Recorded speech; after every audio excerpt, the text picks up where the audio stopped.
Um, well, I mean, first of all, thanks for doing this. It was I actually reached out to quite a few people, and a few people were like a bit too nervous to do it over voice, and just preferred like the text format that I usually do. Um, but I was really keen to sort of do I guess like a live interview kind of format. So yeah, thanks a lot for jumping in and getting involved. Yeah, no problem. I think it's fun too, and it's a first for me too. So it was the occasion actually to speak in a space and see how it goes, and so it's a pleasure for me too. Yeah, nice. Originally, I don't know where I heard it, but I did used to think that there was like a follower limit for hosting spaces, so I wasn't sure if I'd actually be able to do it, Okay. um, but no, looks I like we can. didn't. So the first thing that I usually start off with asking is like people's name and their Twitter handle and stuff. But in your case, you're obviously fully doxxed. So that's pretty easy. A lot of people in the space are obviously pretty pretty keen on staying anonymous and such. But so yeah, that's quite an easy one to get done. But I guess what maybe isn't too public is I normally ask like age and location for people. Yeah, yeah, sure. No, no problem to share that. I mean, I'm using my real name, and I don't have any problem with that. I'm 36, and I'm from northwest France in a city named Nantes. Okay, yeah. It's very close to Brittany, like the coastline. Yeah, yeah. I think I've been to France a few times on holiday and Okay. visited a few different locations, so I'm familiar with some of the names. Yeah, but yeah, I should say obviously if any of these questions if you don't want to share anything, then feel free to just skip them. That's totally fine. Yeah, yeah, sure. Yeah. Um. So yeah, I'm curious to know what influences your photography. That can be like other photographers or a few creatives that I've asked in the past have said that they use their work as like an outlet to express their emotions and stuff. So I was keen to know what sort of drives your work. Yeah, I think it really depends of people, yes, but we all have some kind of inner motivation to do what we do. In my case, it's a lot about expressing myself in a way I don't really succeed to do with words. So I think it's mostly that. Um, I think it's also some kind of connection with my dad. I started photography as a kid, actually.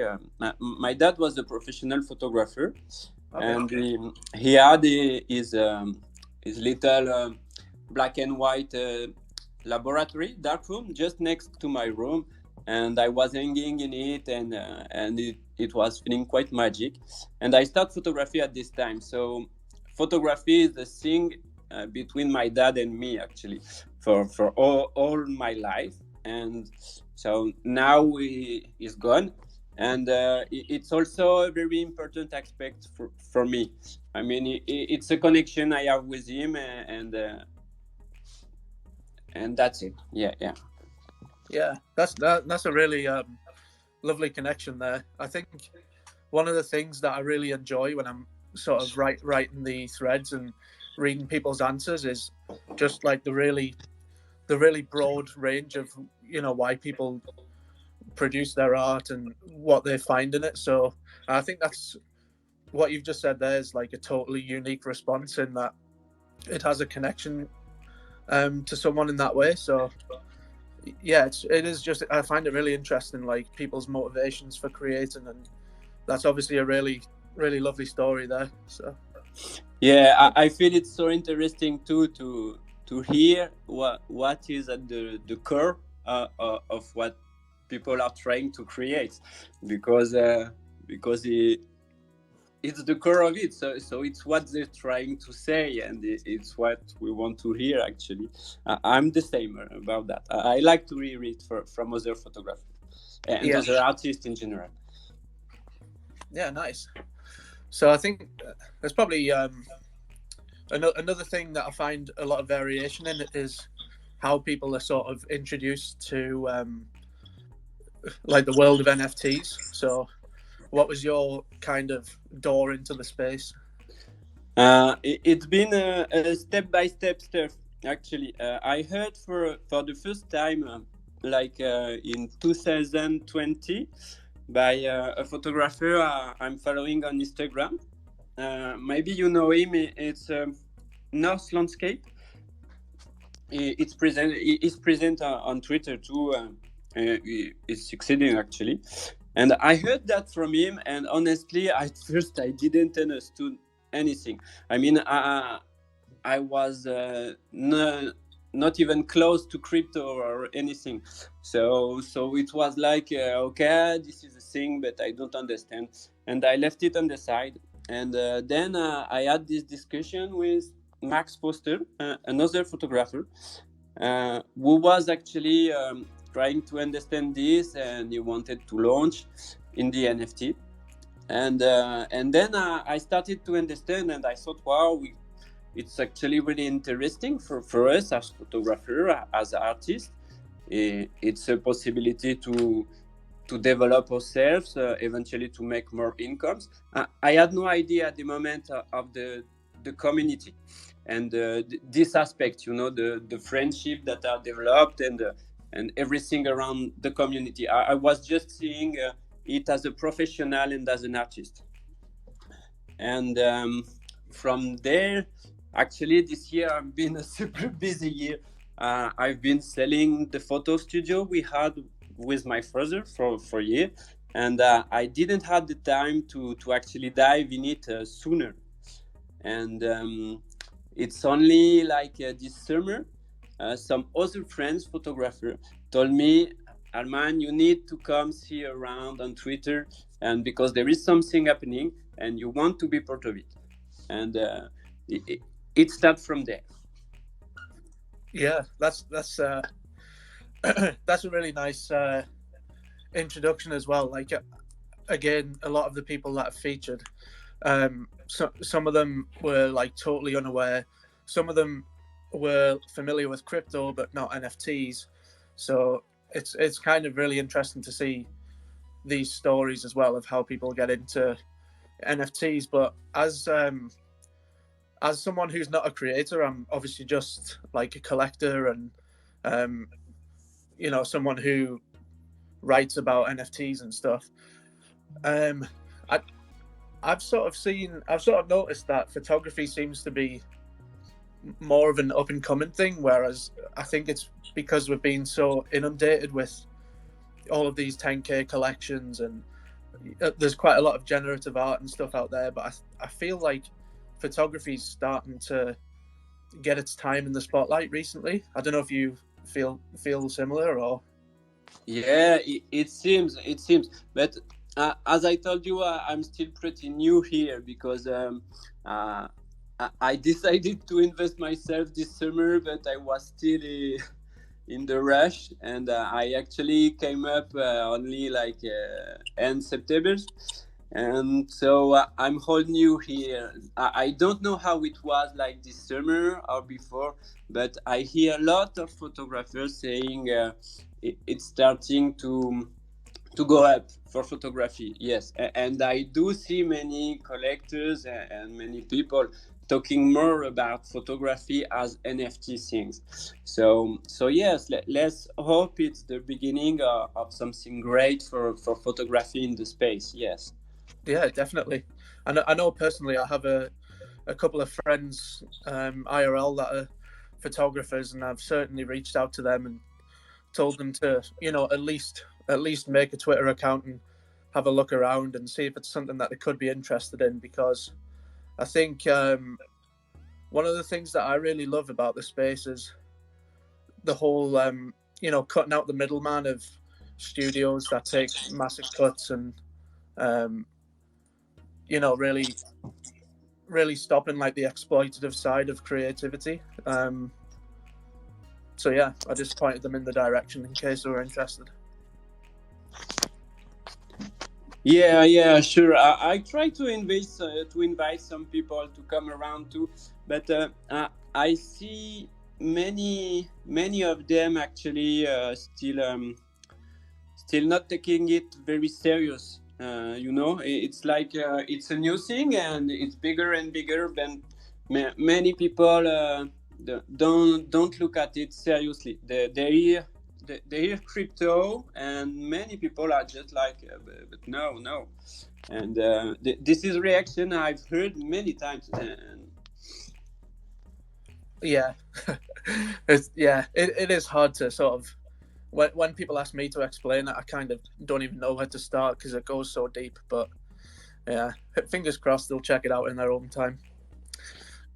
But yeah, I think this question that I ask is normally as like a bit of a follow up. From looking at your like website and stuff, I can see that you do. But I was just wondering what kind of stuff you do on the I guess quote IRL side. I see that you're like a drone pilot. Is that right as well? yes. I'm basically a commercial photographer. I'm doing it less and less since 2 years, but this is my work for the past 15 years. This is something I was actually doing with my dad. That's why I was talking about him, because it's really a thing. I start with him also as a professional. He taught me everything. I was his assistant, and then I made my network, and I started working as an independent photographer. But like a few years ago, I just wanted to go deeper in my art. Doing shooting for clients, it can be very interesting, and you need to work too. But I wanted to go deeper in the art, and that's why that's when I started to actually create more landscape photography. And so what I do now, IRL, is one side commercial photography with clients I decided to keep working with, and on the other side, I do sell prints. I do sell presets and other products for photographers. Uh, this is the bigger part of my activities as a photographer now. Oh yeah, it's really interesting that you say that because I know a couple of the threads I've ran in the past have been with especially like the guys that are into 3D animation and stuff. Mm-hmm. A couple of them have been like architects or designed models for like games and things like that. And I know that they've said that they use NFT and I guess their free time to do the same thing, but not constrained by what they have to create from a work point of view, so they can just explore their creativity. Mm-hmm. So I think that also I guess overlaps with what you were saying there, which is nice. So in saying that, then, would you describe your style as? Would you say you're like a landscape photographer then, or does it span a different styles? I mostly do nature photography. Yeah. Yeah. As an artist, this is mostly what I do. And now I'd say I have two different approaches in my landscape photography. One is more about showing nature, really about nature, a tribute to nature, but by putting a bit of me inside the picture, and a bit of what I felt when I've been shooting, when I've been discovering the place. For example, if I go for a few days backpacking trips by my own in the mountain, and at some moment it will start to be thunderstorm coming, and it becomes all dark with the wind and the rain and no light suddenly, and it's scary. Yeah, there is something, and I want to put a bit of this in my pictures. It's nature, but it's also a bit of how I felt on the moment. So this would be one part of what I do. The other part, which is more personal, I call it metaphorical landscape. Um, it's kind of hard to explain. I miss words in English. Sorry. Um, I'm trying to use the shapes of the landscape, and I will go with a photographic composition. I will shoot something that really exists, that's really here, but has an intimate photography to tell a story that are not really related to this landscape. I just want to tell a story I've been inspired about when I was looking at it. I don't know if it makes sense. Sorry. No, I get what you mean. So something that you wouldn't perhaps relate to that picture or understand just from looking at it, but in your mind has a connection with it. Yes. I'm trying to tell story with pictures. Sometimes it's not deeply connected from the outside, but I did see it, and I really hope sometimes I manage to connect with the viewers, and they can see it too. But I don't know for that. Yeah, no, I think I get what you're saying. It's nice that it has that sort of personal connection, at least in your interpretation of the image. Yeah. Mm. So I think, one of the things I ask is basically just in case anyone is normally reading the feature, just in case they want to produce similar art, but in this case, obviously listening. I normally ask what people use in terms of, hardware, software, things like that. I'm not sure if any of the three listeners are keen photographers, but just in case. So just in case, software or like photography gear? Both, either or. Go, just okay. Anything that you. So I'm a Nikon guy, so I'm using a Nikon camera, D850. I have many different lenses, but I guess the one I really like is the 24-70 2.8. I really like this thing because it's really so fucking sharp, and this is probably the sharpest lens I've ever used. But yes, the lens depends of the scene I want to shoot. I'm using drones, so Mavic Pro 2 and soon Mavic Pro 3. I also have a Phantom 4 Pro. And for the software, I'm mostly using Lightroom, Photoshop, and Luminar for which I'm partner actually. So it's really good software. I wouldn't do the complete editing with it, but it's really good software even for beginner. Yeah, I don't know if off the top of my head, I think I remember when I did the feature on Timo Heinz. Yeah, I think I remember him saying that he used the Mavic drone. Is that like a really popular choice, or is it?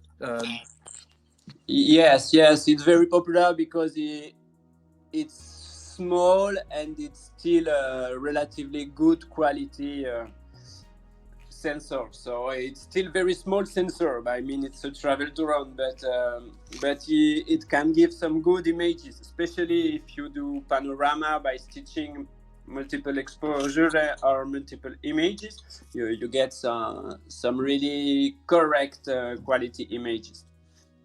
And so it's very popular. But now they just released a new version with bigger sensor. So I'm really looking forward to it, and I will order that very soon. Nice. Yeah, it's definitely important to keep the quality, especially when I'm looking through some of these images. They're incredible. Thanks, man. And that's funny you talk about Timo's drone, actually, because I think he kind of burned it on the volcano.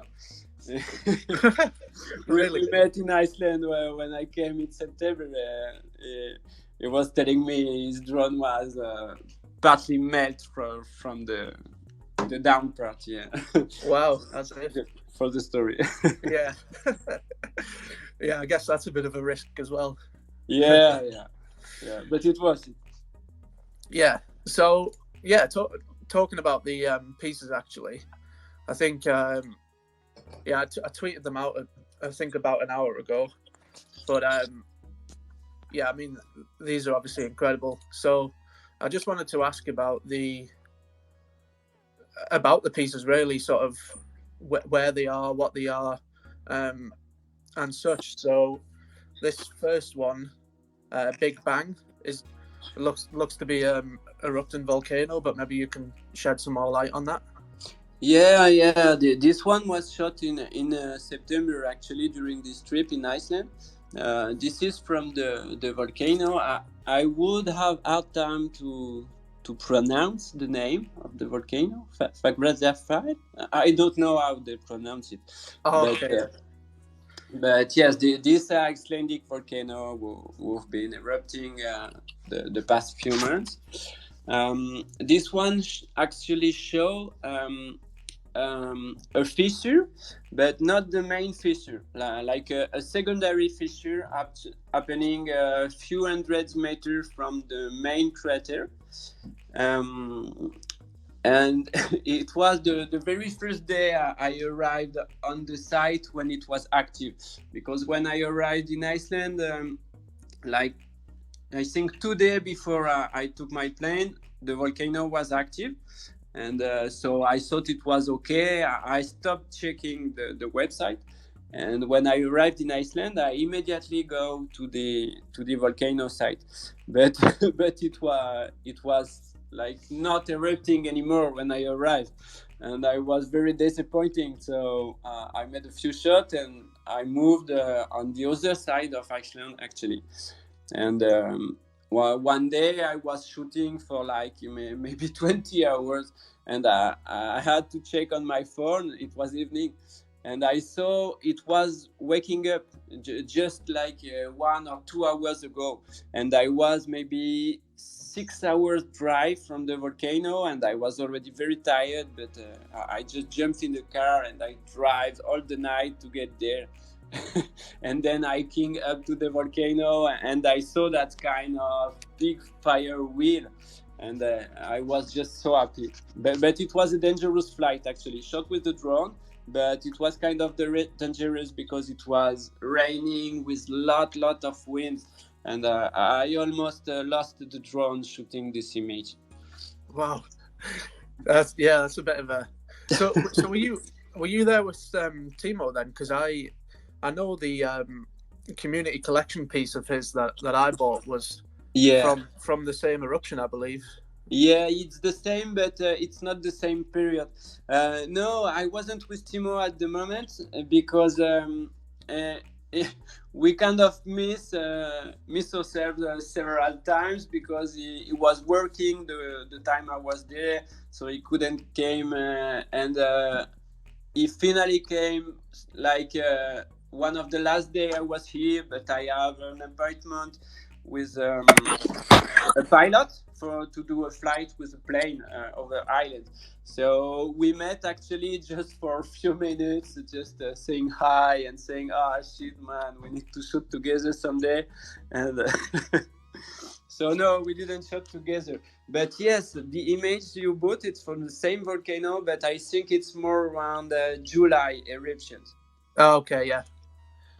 That's awesome though. That it's obviously seems like a hotspot for getting some great snaps like this.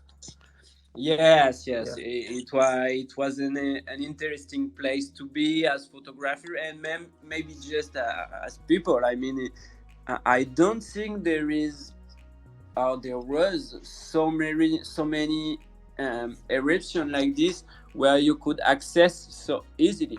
I mean, the hike was a bit difficult sometimes depending on the condition, but it's not every time that you can actually go just meters, centimeters from the lava, Yeah. I remember one night we were there with some French guys that I had met on the site, and there were some other people. They were cooking, like, I don't know the word, but something with chocolate, a fruit with some chocolate. They brought the pan, right, the pan, to cook it on the lava. So you could really just get yourself just aside to the lava, and this is not with every eruption you can do that. Yeah. Well, that's a really fascinating story, and I mean the result is it speaks for itself. It's pretty breathtaking capture. So yeah, the next one is this dark sort of overview of I guess it looks like a mountain range, convergence in the dark. Okay, so I don't see this one on the phone. Okay, conversions in the dark. It's not really a mountain. It's from the Badlands in Utah, USA. It's called a mesa. It's like sandstones with erosion. With the rain and the time. Yeah. The softer part, they are just disappearing, and the part that are harder, they stay here, and it creates this kind of labyrinth, and it's very impressive, especially from the air. So the idea with this one was a bit crazy when I was talking about metaphoric landscape. This one, I shot it because it's a bit similar to the piece I did for the community, actually, for the community collection. I like the way the lines and the hills were converging together, and I went for a very dark edit. I wanted to metaphor the fact that we are kind of all trying to join and gather in the dark. It's not like a pessimist point of view. I mean, it's like we are all living in this big universe, which is kind of scary sometimes, and we can gather to face this, and this was the idea I had when I created this one. So it's a bit crazy, but it was the idea. No, it's really nice to hear the story about that, because like you say, I probably maybe wouldn't have got that message, but once you start talking about it, you can really see where that inspiration comes from, and I think it makes a lot of sense. Well, yeah, definitely. Thanks, man. So when you say this was a dark edit, was this taken in the daylight and made really dark, or was this? Oh, sorry, I didn't hear you. There is some kind of. Oh, sorry. Yeah. So when you say it was a dark edit, was the original capture like really bright and in the middle of the day, or was this a nighttime capture, or? No, it wasn't a nighttime capture. It's one of the picture when I've been creative with my edits. I don't have any rules with that. Sometimes I stick to reality, and sometimes I just follow what I want to create. This one was a creative one. It was captured like I think it was just end afternoon, and it was very stormy, so we had some kind of strong but filtered light by the cloud. Yeah. Which was creating this kind of contrast and textures, and this is what I wanted to have in this picture. So then after I used basic white balance adjust. It's not like I did some Photoshop mastery or anything. It's just white balance adjust and darkening the scene, so it can match what I wanted to show. That makes that makes a lot of sense. I just I've just figured out how to share the tweet to the space, so in case anyone wasn't managing to track what we're talking about. But this third piece is like one of the things that really blows me away about like high quality photography, like the stuff that you put out and that Timo puts out, is like just how some of the stuff is. It almost doesn't even look real, just because of like you can't believe that this stuff is actually on Earth, and I think this is one of those pieces for me. So I'm looking at Duality now. Duality is actually I think if I had like a signature picture, it would be this one, because it kind of offered me the opportunity to start living as an artist. Before these pictures, it was like I had the want to make my art being my work, but I didn't really knew how I could do it, or even if my art was good enough to have the hope to live from it. But this one, it was shot, I think it was 2017. Yes, during a trip in Norway, on the Senja Island, and actually, I think it's the trip who kind of a bit changed my life. When I came back from here, I was fully decided to make this for a living and to dedicate my whole life to this, and that's how I started to submit my images to some photography awards and stuff like that. And this one, actually, it's been really, really successful. It won an award named Big Pictures, organized by the California Academy of Science, which is a very big museum in San Francisco. And well, when I heard about that, I was like, wow, but what does it mean? And then they invited me in US for some kind of big exhibit in the museum, and I was able to stay in US and realize a new portfolio, which actually the two image, Courageous in the Dark and Euphoria, are from this trip. And then it was like the beginning, the beginning, and then it's continued on the good way, and that's what I can say. Yeah, I guess that must have been a real confidence boost, especially when you were just deciding to sort of pursue it fully, to then win that award and get that, I guess, assurance that you were doing the right thing. Yeah, it was very good for me, because before that it was just like an idea, something I really wanted, but I don't know if it was realistic.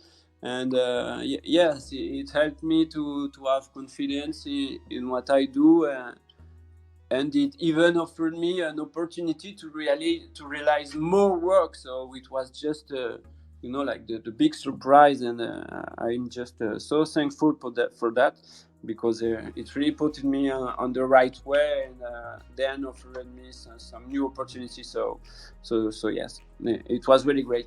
So this idea, well, this image it's duality. I mean, it's quite obvious. And this one, you were talking about the reality of the shots. This one is quite real, actually. It doesn't look like it, but it's quite real. The post-production on this one, it's not like super heavy post-production. It was really looking like that both separate worlds on each side of the mountains. It was a moment. We've been lucky. Yeah, no, it's really stunning, and one of the things I really love about it is the two. I guess it's maybe where the name comes from, but the complete split in sort of the lighting and the moods and the two sides of the picture as well.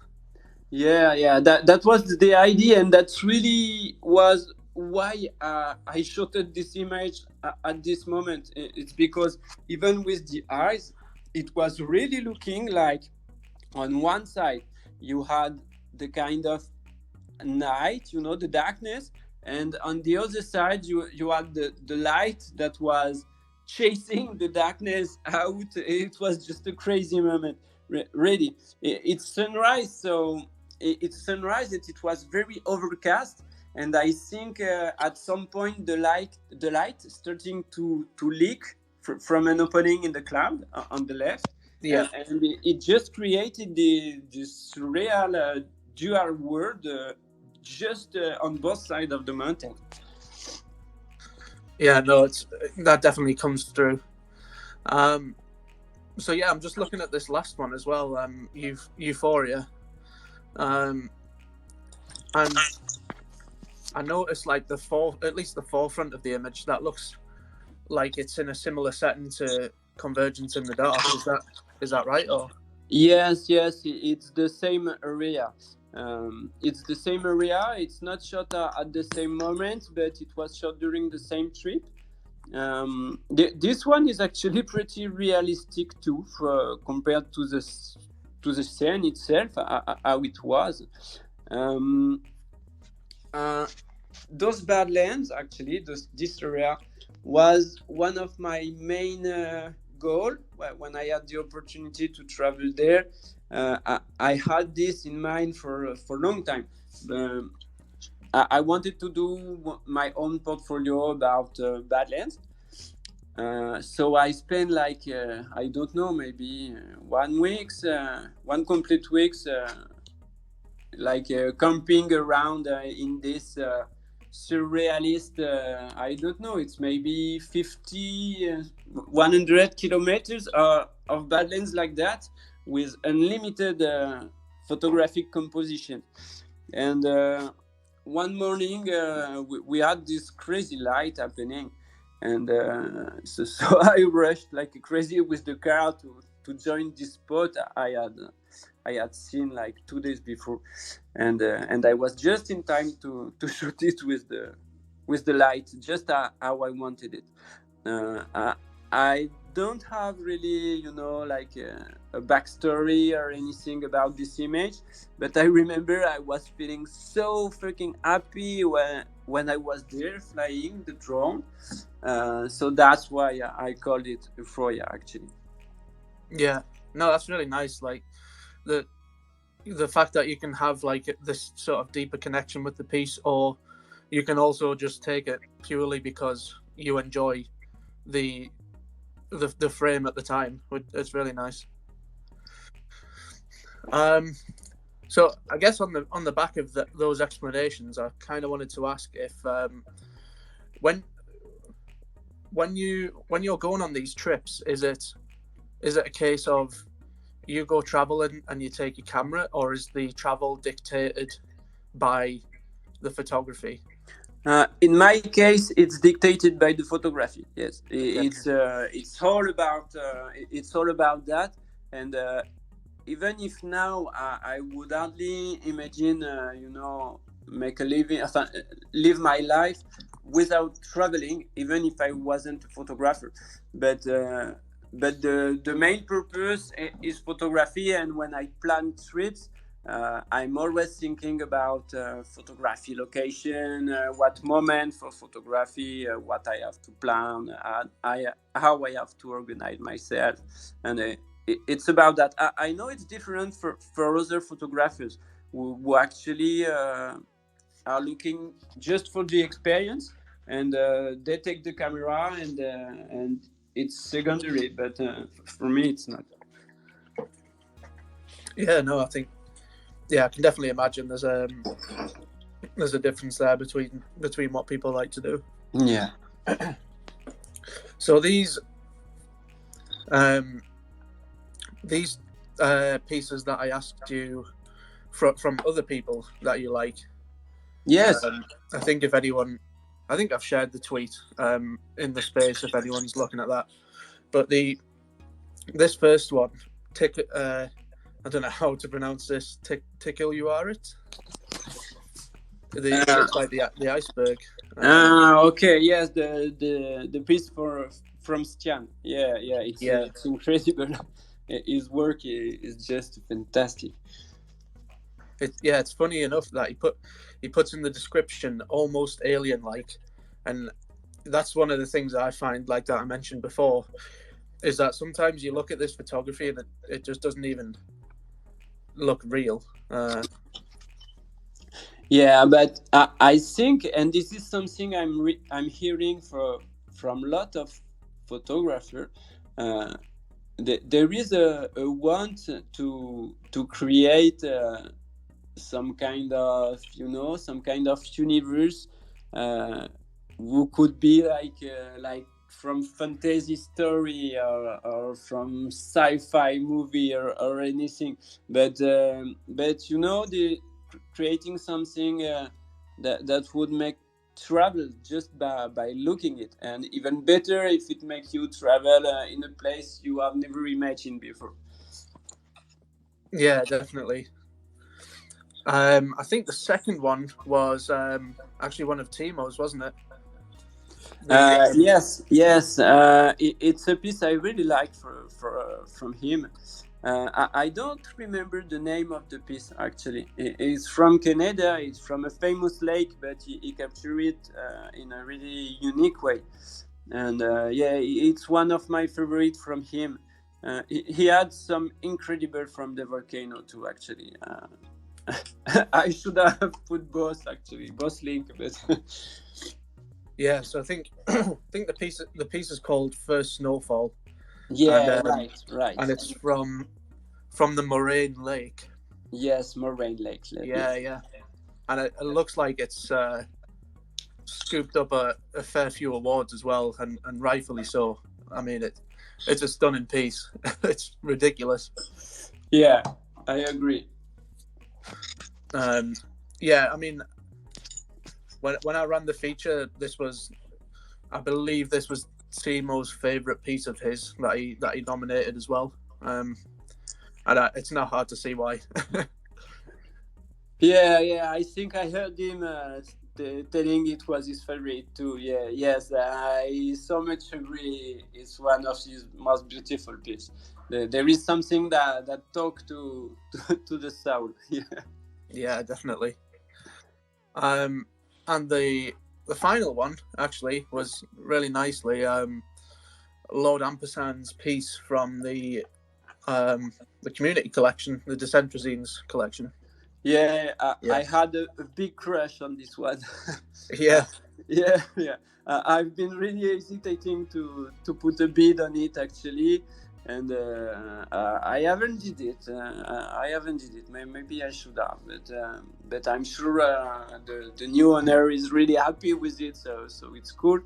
But yeah, yes, I really felt in love.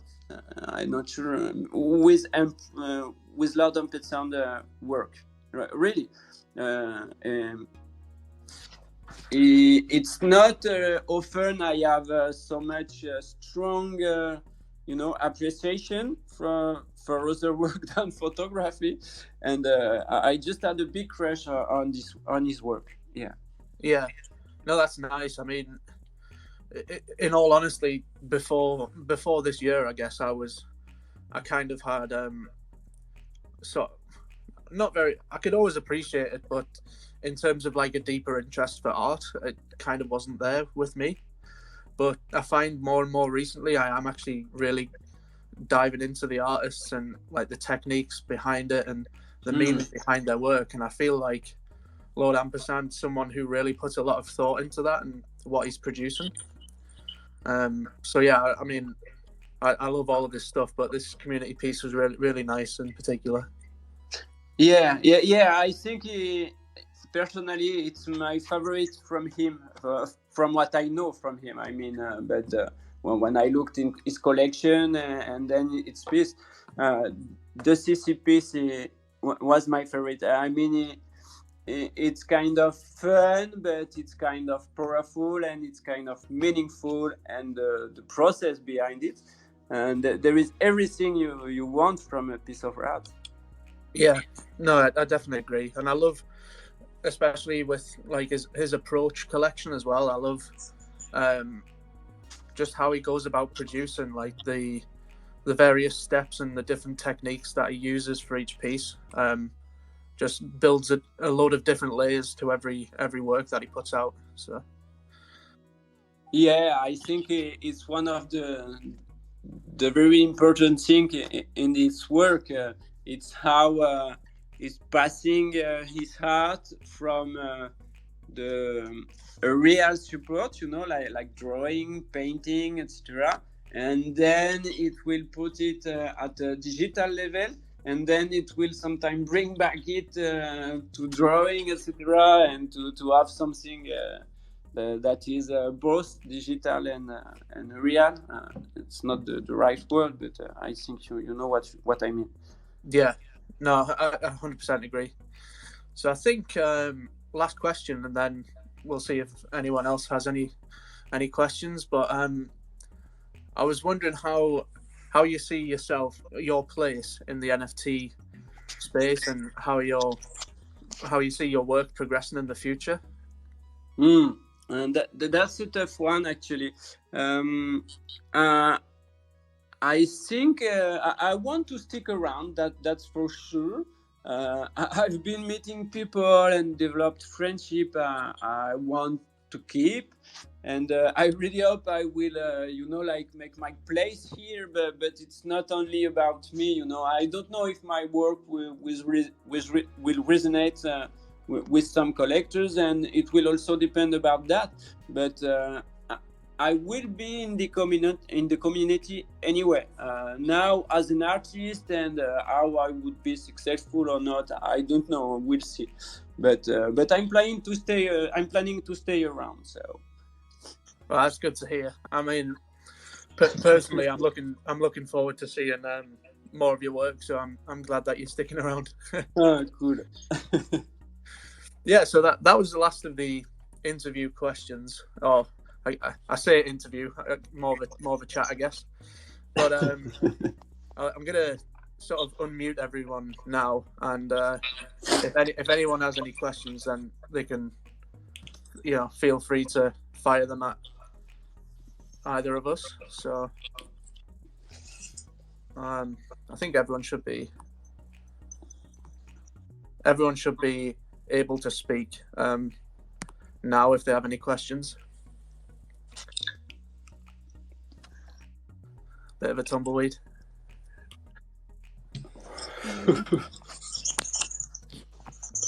I'm just checking the settings because I'm fairly sure. Who can speak? Everyone. Yeah. Okay, well, I've just thought of one extra question, so I'll fire that at you. Yeah.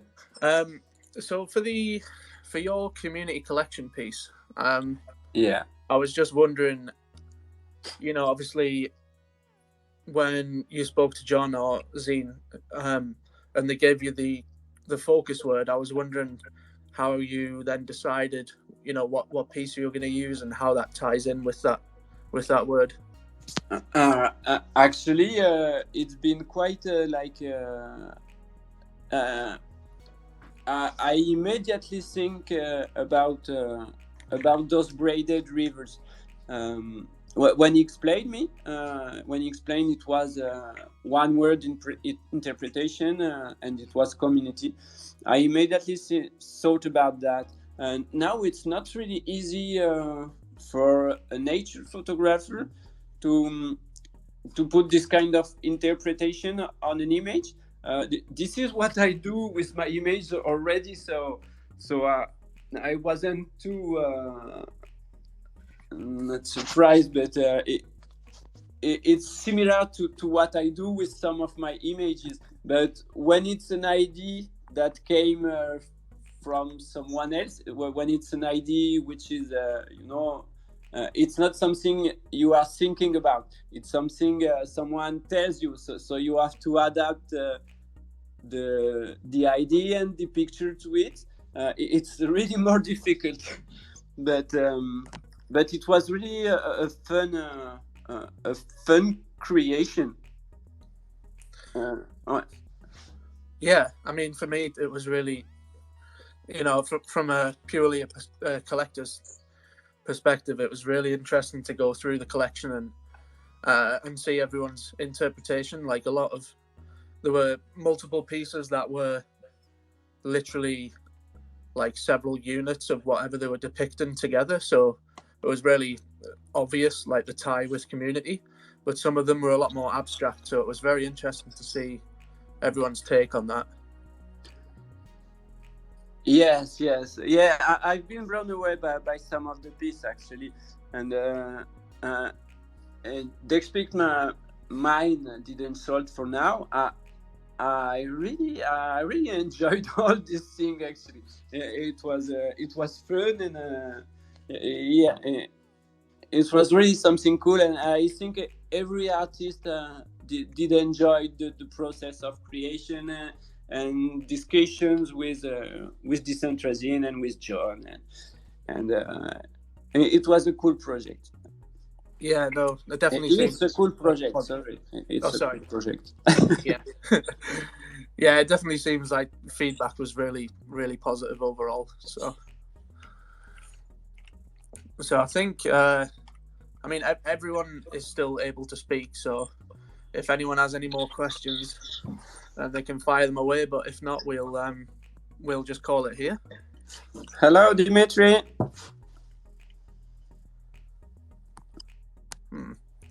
I think I've got everyone able to speak. So, but yeah, we'll. I think that is it for questions. So we'll draw it to a close there.